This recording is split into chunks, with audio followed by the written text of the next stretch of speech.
Streaming on clickorlando.com, you're watching News 6 at 10 p.m. Put your hands behind your back.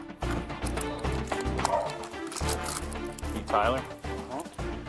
Now on News 6, back behind bars just days after his controversial release.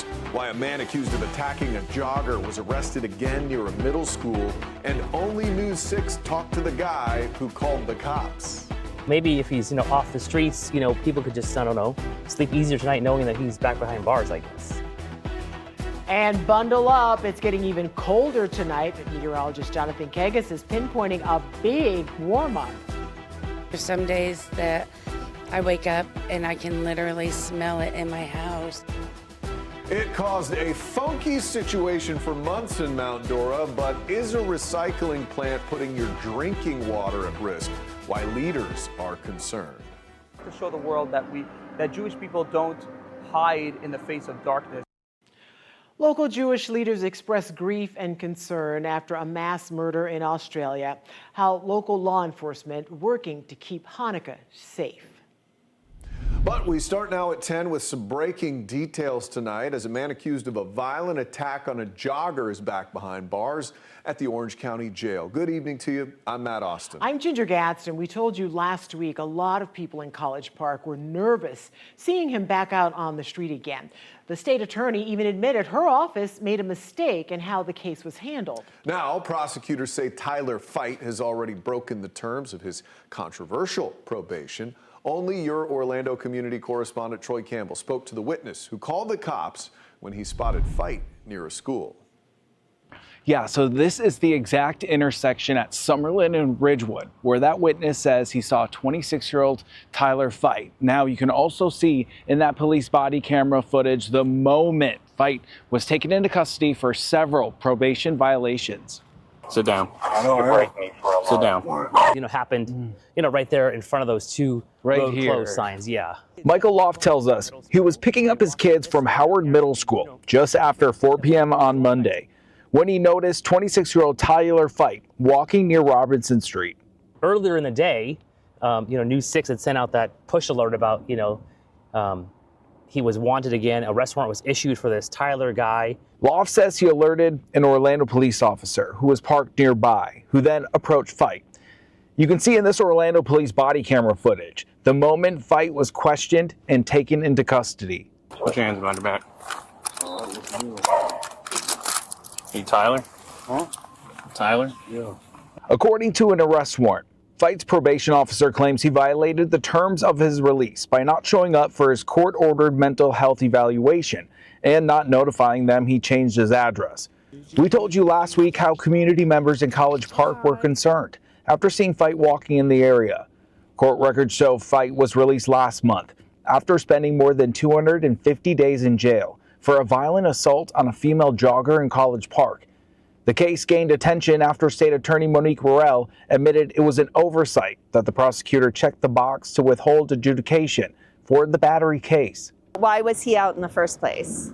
It's concerning. It is concerning. Are you hoping that maybe he gets a stronger sentence now? Absolutely. Come on, how many times is it going to take? Loft says he's thankful he was at the right place at the right time. We had a lot of personal experiences, with this person. So maybe if he's, off the streets, people could just, I don't know, sleep easier tonight knowing that he's back behind bars, I guess. And according to online jail records, Fite is being held without bond. I did speak to the state attorney's office and they tell me he is facing the possibility of more jail time. In Orlando, I'm your community correspondent, Troy Campbell, News 6. And we first broke this story on clickorlando.com. You can get an alert when we post breaking news stories by downloading our News 6 app and turning on breaking news alerts. Our app is free in your app store. Search WKMG. Time now to get a check with meteorologist Jonathan Kegas on how and why all of this is happening, specifically this little slice right here. Jonathan, there's definitely a change if you look from his map. Jacksonville to Orlando. I'm touching it right now. Come on over. No, exactly. We do have that temperature divide there. Pretty much the I-4 corridor separating the cool stuff to the really cold stuff. Tonight, some of that more is going to sink down into central Florida. So I do think we're going to be a couple of notches colder than what we woke up to this morning. The trade-off, though, is I do think we are going to see the wind back off a little bit by the time you wake up tomorrow morning. We have air temperatures by 9 o'clock already rebounding, though, back to around 60. We're jumping into the mid-60s by 11, pushing 70 already by 1.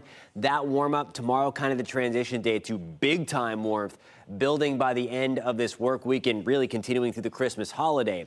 Right now, we still have that breeze out there. It's not going to be completely calm tomorrow. You'll still feel the breeze, but it won't be as gusty. We're going to talk more about that part of your forecast coming up at about 10:19, guys.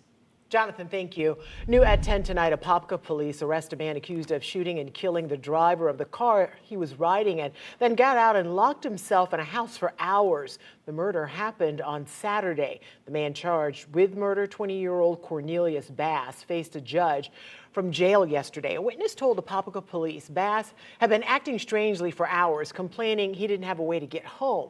After an argument, the victim agreed to drive him there. The witness said Bass had already started getting out of the car when she heard a shot and the driver fell out of the car and hit the ground. The witness says Bass went into the house showing no emotion.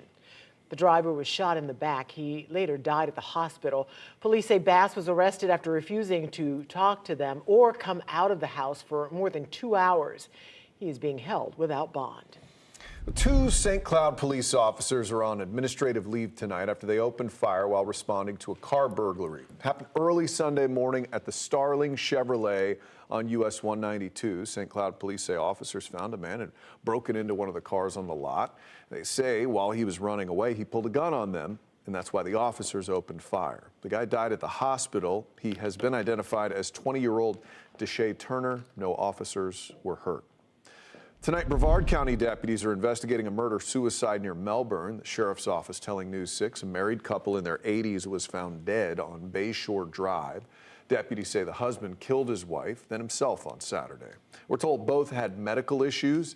Investigators are not releasing the names of the couple.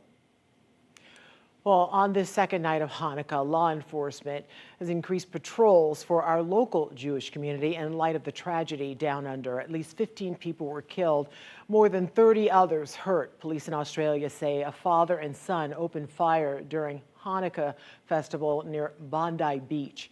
Now, this is what it looked like earlier today as Australians paid respects to the memorial for the victims. The country's worst mass shooting in nearly 30 years. Jewish leaders told your Orange County community correspondent Mike Valenti that faithful plan to celebrate undeterred. In Orlando International Airport's main terminal Monday, the music reminds travelers that Hanukkah is in full swing. The J. Martyr Band, we've used them from the very first days of our presence here in town. Rabbi Dovid Dubov is with the Chabad of Greater Orlando. We have to show the world that Jewish people don't hide in the face of darkness. The rabbi turns to a familiar story taught in every Hebrew school, in every corner of the country. Just like the Maccabees fought back then, and they fought for religious freedom, and we're fighting for religious freedom as well today. Sadly, that's what we have to do. How would you describe the current state of anti-Semitism in the world? It is concerning, very concerning. Still, despite the fear in the wake of that horrific attack in Sydney, Jewish people in Central Florida showed up to celebrate the first night of Hanukkah, including here in Winter Park, where you can find the art menorah that displays a poignant message. It reads in part, "The menorah is lit at night to symbolize that negativity around us can be dispelled with just one small flame of positivity." It's a public holiday, and we will continue to make it a public holiday no matter what. Eric Robbins is the interim CEO of Shalom Orlando. He notes that Jewish organizations have been operating at a heightened security posture for years. But that vigilance has not compromised the desire to celebrate times of joy, like the Festival of Lights. What you saw in Sydney was a menorah being lit on a public beach. That's what Hanukkah is. So under the bright lights of the Orlando International Airport, the music continues. You don't chase away darkness with a stick. You chase away darkness with light. That was Mike Valenta reporting. Mike says law enforcement agencies, including the Orange County Sheriff's Office, are increasing patrols around synagogues, schools, and other Jewish sites as a precaution. Another big story nationally tonight. Flowers have been placed in tribute on Rob Reiner's star on the Hollywood Walk of Fame. The son of the legendary actor, director, and his wife, Michelle, is charged with murdering his parents. Their daughter found the bodies inside their home in Brentwood Sunday afternoon. 32-year-old Nick Reiner has spoken publicly about struggles with substance abuse and homelessness. In addition to winning 2 Emmys, playing Archie Bunker's son-in-law, Rob Reiner directed such classic films as When Harry Met Sally, The Princess Bride, and A Few Good Men. Rob Reiner was also the son of comedy icon Carl Reiner. In a statement, surviving families say they are heartbroken and they're asking for privacy. Should you be concerned about the water that comes out of your faucet? Some Lake County leaders are. Back in May, the city of Mount Dora found the Mid-Florida Materials Recycling Facility may be the cause of the mystery smell plaguing residents for years now. But now, city and county officials have new concerns over possible contamination, and they are taking legal action. Here's your Lake County community correspondent, Emily McLeod. The Mid-Florida Materials Facility in Mount Dora has been the subject of intense scrutiny in recent months. Back in May, a city-ordered study found it was the likely source of the strong, unpleasant smell in parts of Mount Dora. There's some days that I wake up and I can literally smell it in my house. But the smell isn't the only concern. The city and county have filed a petition against the Florida Department of Environmental Protection and Hubbard Construction over permit changes pertaining to the landfill's stormwater management system. Attorneys for the city and county say the changes would extend the amount of time Hubbard has to construct a fully functional stormwater management system to serve the Mid-Florida Materials Facility. We're basically challenging that decision by the Florida Department of Environmental Protection, saying it's a good thing to extend this permit, considering that they haven't already complied with the original permit in their stormwater management and all that sort of things. The petition goes on to allege that Hubbard's current and historical operation of the landfill and stormwater management system threatens the safety of the city and county's water systems, property, and recreation areas from ongoing contamination. The Wolf Branch sink goes directly into the Florida aquifer, and if you're standing at the Wolf Branch sink, you can look over about 100 yards and see the landfill. When people see this and hear about this, should they be concerned about their drinking water? Well, no, because we're testing it. The city of Mount Dora, I know, we test it constantly to make sure it's safe. But it's a concern for the long term if the more pollutants get into it. Prior to the city and county filing its amended petition on December 12th, Hubbard Construction filed a motion to dismiss following the original petition that was filed back in October. Hubbard's motion says the petition should be dismissed because many of the allegations go beyond the permit modification and for failure to comply with mandatory pleading rules. Emily says we have requested statements from Hubbard Construction and the Florida Department of Environmental Protection. We've heard from both, but are still waiting on official statements. Good news tonight for a local triathlete. Weeks after she was hit on her bike by a driver who didn't stop, she's finally headed home from the hospital. How she's doing as the search continues for the driver who hit her. Plus, News 6 is there as Santa takes time out from making toys to repel the side of a building, a hospital, I should say. How he and his elves spread some holiday cheer to young patients. A retired Leesburg couple loses tens of thousands of dollars in an investment scheme. He thought he received a message from billionaire Elon Musk, but experts say it was faked with artificial intelligence. I'm News 6 investigator Louis Bold, and I'll have the story coming up. You're watching News 6 at 10. Live on a Monday night, we're covering Weirsdale, Winter Springs, and all of Central Florida. This portion of the news is sponsored by Central Florida Honda Dealers.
I know it's going on all the time. You just never think it's going to be you. You never think it's going to happen to you. That's what so many people say after a scam. A retired Leesburg couple loses tens of thousands of dollars in an elaborate cyber scheme. Yeah, he thought he received a message from billionaire Elon Musk, but experts say it was faked with artificial intelligence. Investigator Louis Bolden has a warning to seniors in this week's Schemes and Ripoffs Alert. Well, my life right now doesn't really exist because she's on her way out. The house is gone, or gonna be gone. So, ain't much left.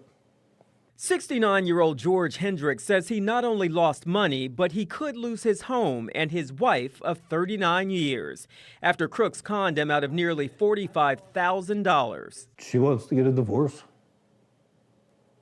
Because of this? Yep. It started when Hendricks commented in an Elon Musk car giveaway group on Facebook, and there are many of them. The fact that it was Elon Musk, did that add legitimacy for you? To me, I think it did, yeah. He later got this message saying congratulations, he was the winner of $100,000 and a brand new car. My good friend, Mr. George, I just want you to listen to what I'm telling you. Then came a personalized message from who Hendricks believed was Musk himself. I promise you that you're going to receive your package. But first, he would have to pay $7,500 to get the car shipped to him, and it had to be cash. Hendricks took pictures of the cash and shipped it off. But then he was presented with investment opportunities. If he invested $10,000, he could get back $120,000. When Hendricks said he was skeptical, he got another video. I'd never take advantage of you or your funds. Trust me with your whole heart. God knows I have no bad intentions. They exchanged hundreds of messages, and Hendricks ended up draining bank accounts and maxing out credit cards, sending nearly $37,000 more. When he never got a payout or the car, he ended up filing this report with Leesburg police. And Hendricks isn't alone. This year, AARP wrote an article about ads using Musk's image to steal victim savings. Yeah, a deepfake video is something that's being generated to look like somebody, but it's not. Kieran Human is a security enablement lead with cybersecurity company ThreatLocker. How difficult is it to make these videos with AI? Honestly, really not difficult. 30-second, 60-second clip, and you can make a video. Kieran says there are things to watch for, like the body and neck in these videos doesn't move at all, even to take a breath, only the face. But he warns as AI continues getting better, so will the deep fakes. And it's just going to be a matter of time till people do start adding that breathing to the videos, and people are just going to have to be more cautious. I know it's going on all the time. You just never think it's going to be you. Louis Bolden, News 6. Well, we have some great news to share tonight. A local triathlete is finally going home after a long stretch in the hospital. So we told you last month, Gabrielle Suver was hit by a car while riding her bike on County Road 455 in Lake County. That car sideswiped her and sped off, left her with some really nasty injuries. So her team at Orlando Health sent us this video showing the moment she was discharged from the hospital's Advanced Rehab Institute, crossing the finish line. After the crash, Suver's coach told News 6 her injuries could be career-ending. At this point, investigators still have not tracked down the car that hit her. Her coach also set up a GoFundMe to help cover expenses. We put a link to that right now in this article on clickorlando.com. Just search triathlete. Oh, so happy to hear that. Well, take a look. Santa and some of his elves took time out from final preps for his Christmas Eve sleigh ride with a quick trip to Central Florida. As you can see, they rappelled the side of Nemours Children's Hospital today, bringing smiles to the faces of young patients they interacted with through the glass. This is always wonderful to see. Santa and Nemours want to thank the window washing crew from A1 Orange Exterior Building Services for making this all possible. A1 has kept Nemours clean since it opened in 2012. Those cute little faces out So there. fantastic. Love that. All right, meteorologist Jonathan Kagas. It was some nice temperatures Yeah. for those elves out there. Certainly they're accustomed to this stuff for sure. A Yeah, little they cold are. this morning, especially in the northern half of the state. Look at this divide this morning. This is what we woke up to this morning. We were in the lower 50s in Orlando. There was about a 15-degree drop, though, northwest of I-4, where that front kind of made it this afternoon or this early this morning. We were in the 30s across Gainesville, 28 in Pensacola. Look at what it was in Key West.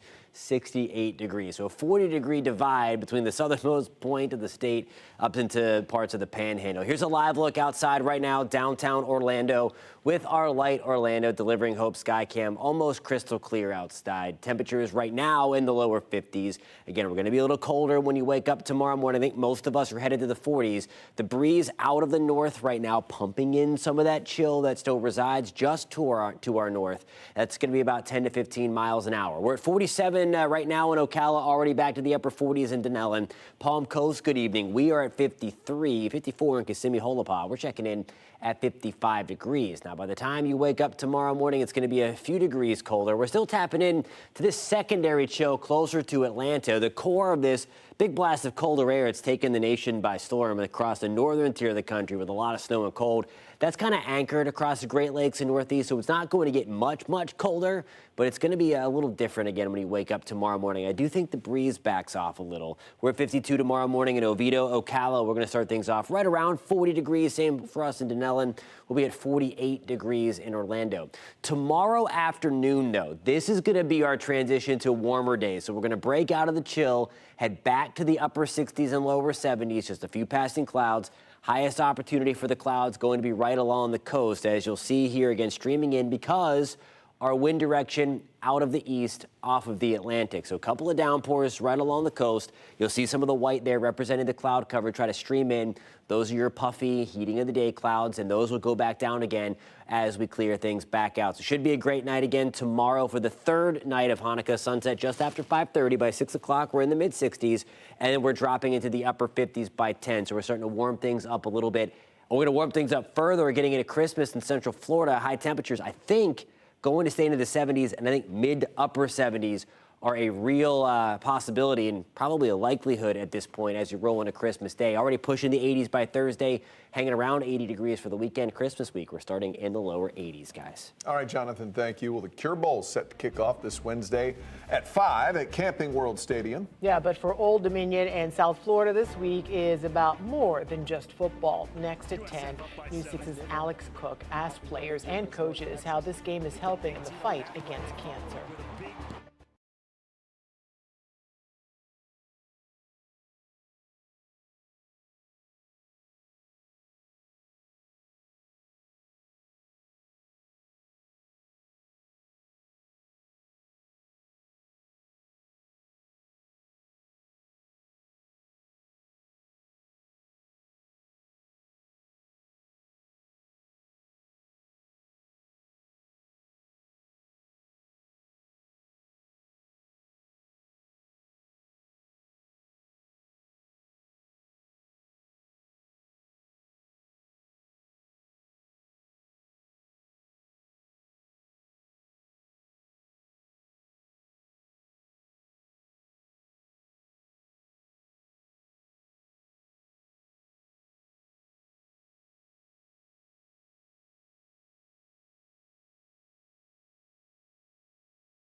Both Old Dominion and the University of South Florida players and coaches met with the media today ahead of Wednesday's Cure Bowl.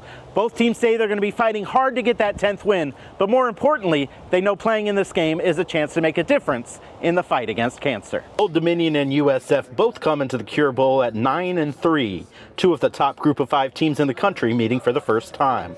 But the Staff DNA Cure Bowl is built around something bigger than the scoreboard, raising millions of dollars over the last decade for cancer research through UCF's College of Medicine. My mother's a breast cancer survivor, so obviously this means a lot to me and it's my family, and so it's great to be in a bowl that actually stands for something. It's humbling, and it's a reminder too. I mean, we're very fortunate to do what we do, be healthy, and get out there on the field. And it's a blessing that I know none of these guys take for granted. The Orlando Sports Foundation says the game has helped raise more than $6.3 million for cancer research, giving coaches, players, and fans a chance to honor survivors and loved ones they've lost. Kickoff for the 11th Staff DNA Cure Bowl is set for just after 5 o'clock Wednesday at Camping World Stadium. In Orlando, Alex Cook, News 6.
Get ready and grab your tickets in just over half an hour. Your $1.1 billion Powerball numbers will be drawn. 6th largest Powerball drawing ever.